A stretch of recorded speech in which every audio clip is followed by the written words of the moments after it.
Bonjour tout le monde, je suis très contente de vous retrouver pour un nouveau crash test et c'est encore une fois un crash test mascara, donc c'est le nouveau mascara de Givenchy, c'est le volume Disturbia. Donc oui, c'est encore un crash test et encore un crash test mascara, mais que vous dire, je reçois pas mal en ce moment et je suis plutôt bien contente parce qu'avec cette chaleur, faire des crash tests fond de teint et compagnie, ça m'a l'air assez compliqué. Donc voilà comment il se présente. Donc voilà, en termes de packaging, franchement rien à dire, c'est du Givenchy, c'est sublime. En termes de prix, il est à 29 € et je vais vous lire maintenant la petite description puisque sur le papier comme ça il a l'air vraiment pas mal. Ils disent: la texture ultra glissante de ce nouveau mascara procure aux cils une courbe vertigineuse et augmente leur volume dès le premier passage. Enrichie en vitamine E aux vertus protectrices, elle peut être appliquée puis réappliquée à volonté jusqu'à créer un effet démesuré sans jamais former de paquet. Donc bah écoutez, moi ça me tente hein, vraiment. Tout ce qui est volume, courbe, on peut appliquer sans jamais aucun paquet. Au niveau de la brosse, voilà comment elle se présente. Ils disent que c'est un applicateur cylindrique creux en silicone muni de micro-picots. La brosse de volume Disturbia retient la juste dose de matière et la dépose avec précision. Moi c'est le genre de brosse que je pense bien aimer. Et bien écoutez, c'est parti pour le crash test. Donc voilà ce que ça donne pour mes cils complètement démaquillés. Donc je n'ai rien dessus, j'ai pas de base, j'ai rien du tout. Juste pour vous rappeler la nature de mes cils, ils sont en fait ils sont assez fins, ils sont assez longs, assez fins.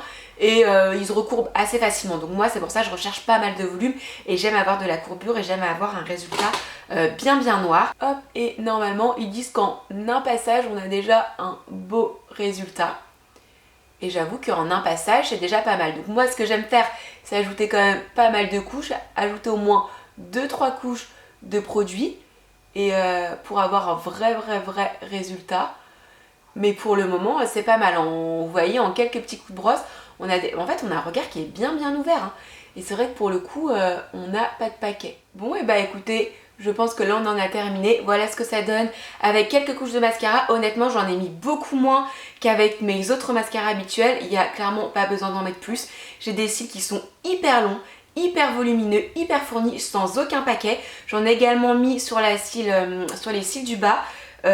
Super, voilà ce que ça donne d'un petit peu plus près. Bon bah là on voit bien cils complètement absents, on les voit pas du tout. Et là franchement j'ai clairement l'impression de porter une frange de faux cils. J'ai aucun paquet, rien du tout. Ils restent souples en fait, ils sont pas cartonnés, rien du tout. La brosse je trouve qu'elle est vraiment chargée pile poil ce qu'il faut en matière, ça met pas de paquet. Ils disent qu'on peut en remettre à l'infini. Je vais essayer d'en mettre un petit peu plus juste pour voir ce que ça donne, si ça fait vraiment pas de paquet, rien. Non, franchement, les résultats est dingue. J'ai pas d'effet pâte d'araignée, même en bas. J'ai vraiment l'impression d'avoir une frange de faux cils. Et je vous ai dit, hein, j'ai pas passé 5 minutes sur mon œil. Hein. J'ai mis peut-être, je sais pas, 10 coups de brosse comme ça. Et voilà les résultats que j'ai. Voilà ce que ça donne avec les deux yeux de fée. Bah, franchement je reste clairement sur mes positions.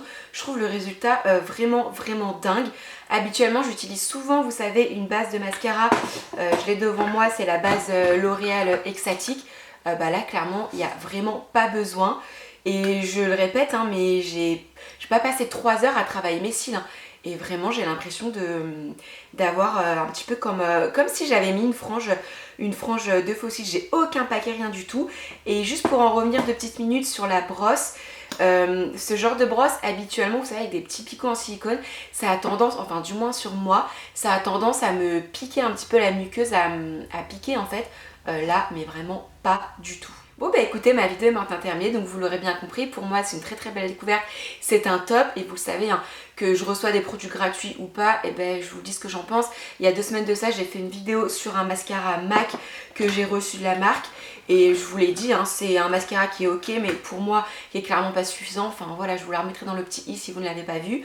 Ah oui, et je sais qu'on va me le demander, 2 points. En termes de odeur c'est parfumé mais vraiment très léger, il faut vraiment approcher son nez. Quand on le met sur les cils, il n'y a aucun parfum, enfin on sent rien du tout. Moi j'ai des yeux très sensibles et ça me pique pas, ça me fait pas pleurer, rien du tout.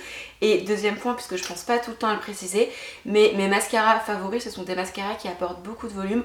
On a le Major Velvet de Marc Jacob, on a le Supra Volume de Clarins et on a également le Dior Pumped Volume, celui qui se touc comme ça. Mais celui-ci je l'aime au bout de 2-3 semaines quand la matière est un petit peu plus pâteuse en fait.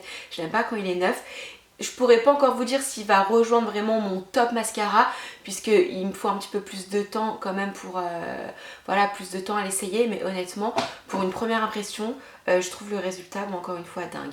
Enfin voilà les filles et les garçons, moi je vous embrasse très très fort et je vous dis à très vite pour une prochaine vidéo. Bye.